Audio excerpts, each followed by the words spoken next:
Yorana, bonjour, bonsoir.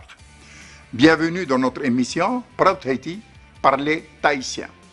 Formule lapidaire, mais c'est bien ce que vous attendez de cette émission. Parler tahitien, comme parler français, praufrani, parler anglais, praupretane, parler espagnol, praupaniora.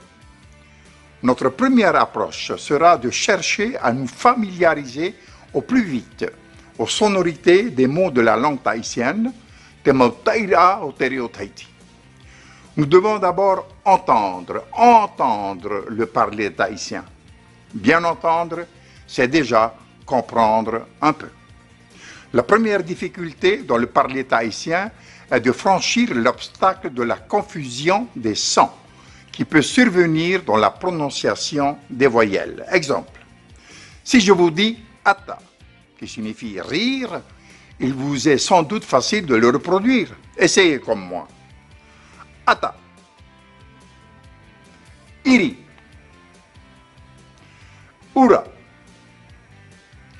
Chacun de ces mots porte un signe diacritique qui ressemble à une virgule placée en haut et devant la voyelle initiale.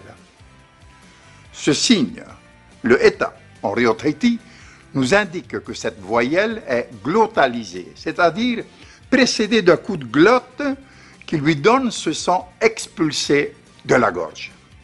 Ces trois mots tahitiens cités en exemple et qui commencent par des voyelles glottalisées, A, I, OU, U, sont facilement identifiables pour un locuteur français parce que tous les mots du français avec une voyelle à l'initiale, à l'exception de la lettre Y, yo-yo, yaourt, sont naturellement glottalisés et sans qu'il y ait de signe diacritique de l'occlusive glottale pour l'indiquer.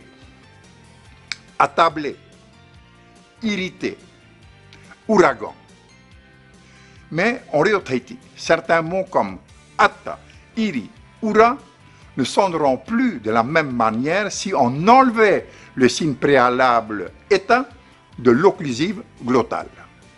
Car la voyelle glottalisée se transforme en voyelle mouillée, areo, plus fluide, moins agressive. Mais ce n'est pas tout. Le même mot qui commence maintenant avec une voyelle mouillée, tenez-vous bien, a changé de sens. Exemple, ata devient ata. La suite dans le prochain épisode. Pareil, Yorana, au revoir et portez-vous bien.